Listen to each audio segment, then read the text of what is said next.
Good afternoon, ladies and gentlemen. It is another fine day here in Kisumu. The weather is a bit sunny, and it is my hope that this video is going to find you in good health. William Samoei Ruto and his party, the UDA party, has officially invited Musalia Mudavadi for 2022 coalition talks.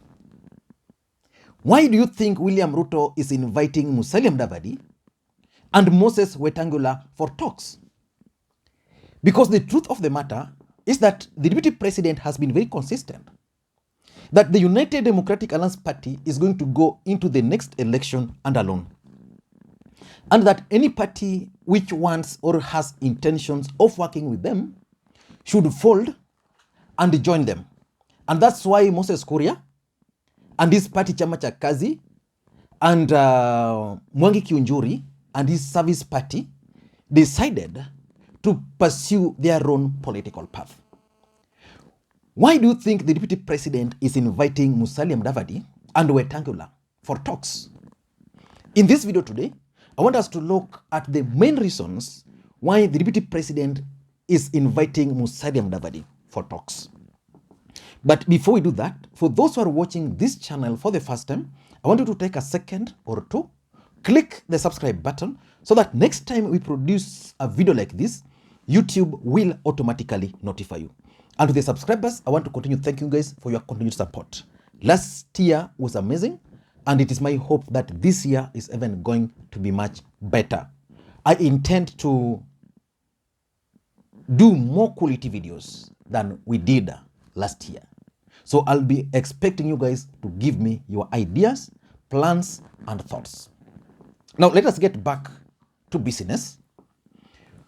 Why do you think William Ruto is reaching out to Musalia Mudavadi? Because on 31st of December, Raila Odinga and Francis Atwoli held the Bukungu tour meeting.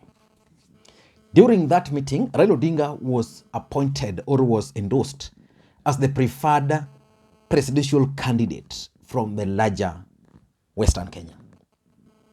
Then on the same day, the deputy president also attended the meeting in Mumias, which was organized by none other than the Senator for Kakamega, Cleophas Malala. And the deputy president stated something during that event.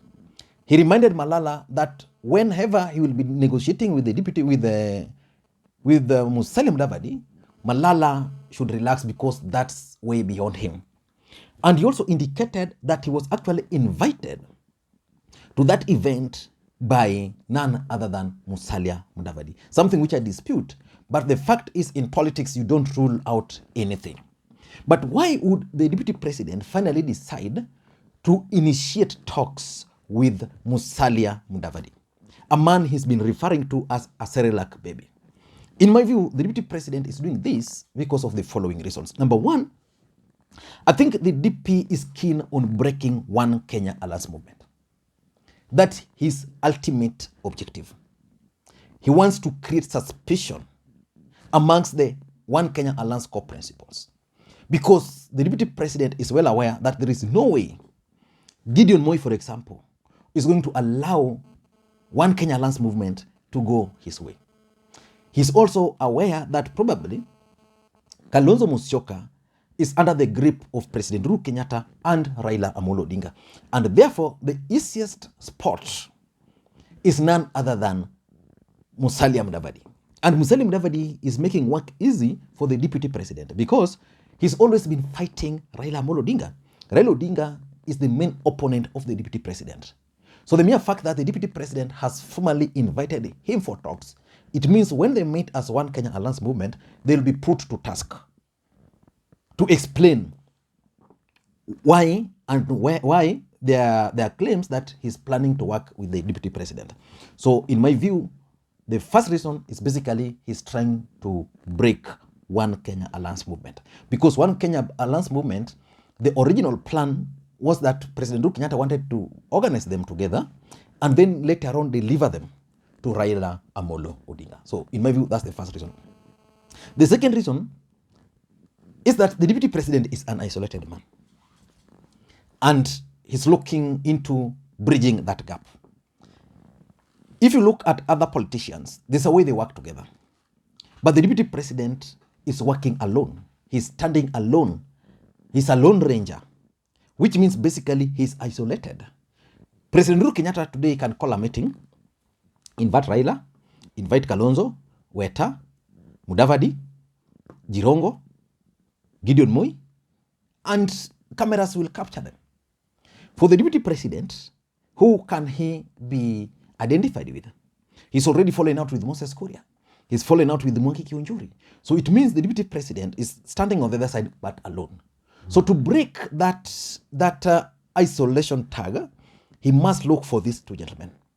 So when he will succeed in bringing Kalonzo and will bringing in Moses Wetang'ula, no, in bringing in not Moses Wetang'ula, not Kalonzo really, but bringing in Musalia Mudavadi and Wetang'ula, it would mean that at least he has now political leaders behind him. So the DP is keen this year on working on the isolation tag. Number 3, I think, is about the Mount Kenya factor. Let's face the reality.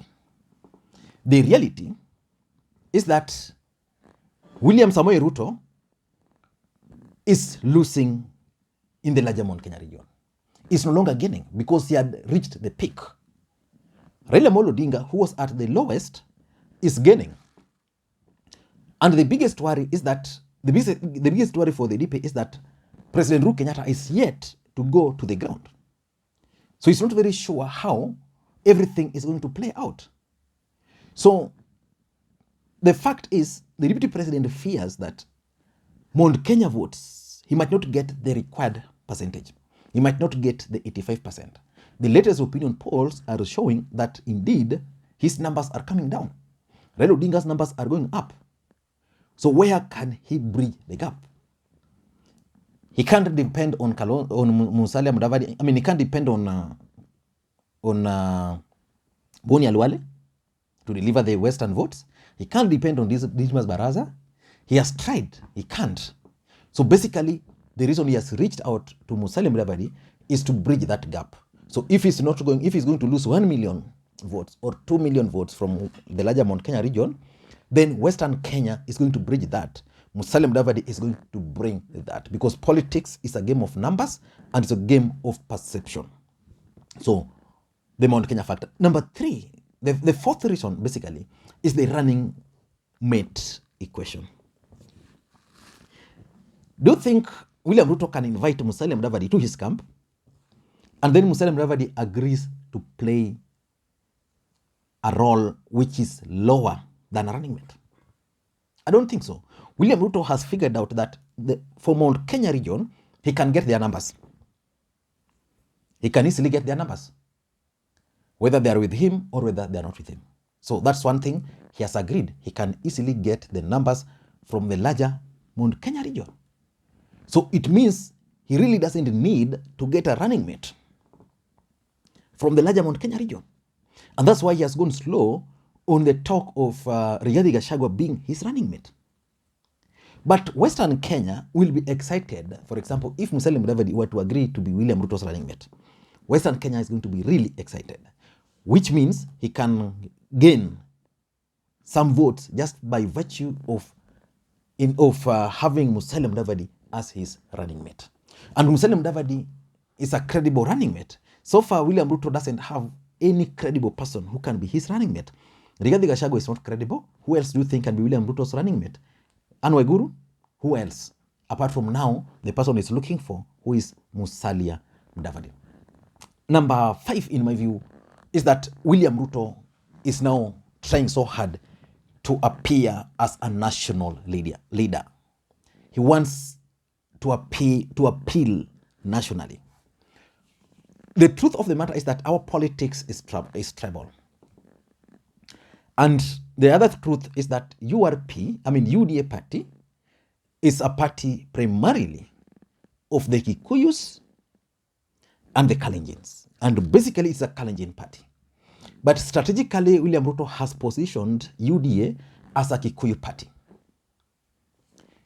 Then by bringing on board Musalia Mudavadi and Moses Wetang'ula, it means in Western Kenya, perceptionally, he will be seen as now the face of Western Kenya politics.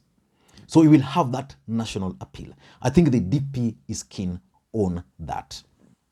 Number 6, in my view, I think the DP is also keen on trying to block or to deny Raila Amolo Odinga the Luhya votes. William Ruto had a very clear plan and a very clear path to his presidency. He knew that after the 2022 election, he only needed to make money and use that money to influence 2022 politics, because he believed that by the time of 2022, he was still going to control the instruments of states. But that changed. That has completely changed. Ruto believed that in 2013, Kikuyus and Kalenjins teamed up, they won. 2017, Kikuyus and Kalenjins teamed up and they won.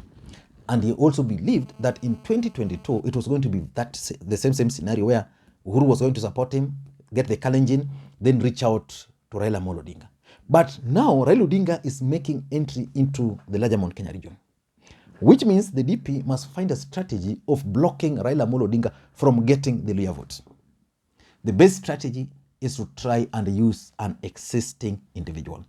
The person existing today is none other than Musalia Mudavadi. So he's trying to use the alliance. I mean, he's reaching out to Musalia Mudavadi as a strategy to reach out or to deny Raila Amolo Odinga the larger Western Kenya votes. And lastly, is the Nairobi politics. The truth of the matter is that you cannot become the president of the Republic of Kenya without the support of Nairobi. If you follow politics since 1997, it has always revolved around the Western Bloc and the Kikuyus. You go to 2002, it was like that. 2002, at least Kibaki, we had the Western Bloc under Kibaki, it was sealed. You go to 2007, where Raila Odinga teamed up with the Luhya and the coastal region, basically Western Bloc and the coastal region, they managed to win. 2013 the same, 2017 the same. So for William Ruto, his main challenge now is that the Kikuyu nation is not giving him the right signal. That is his biggest challenge now. The Kikuyu nation is no longer giving him the right signal, which means, in simple terms, he must get a voting bloc. And that's where the Luhya nation comes in. And he did an experiment in Kibra.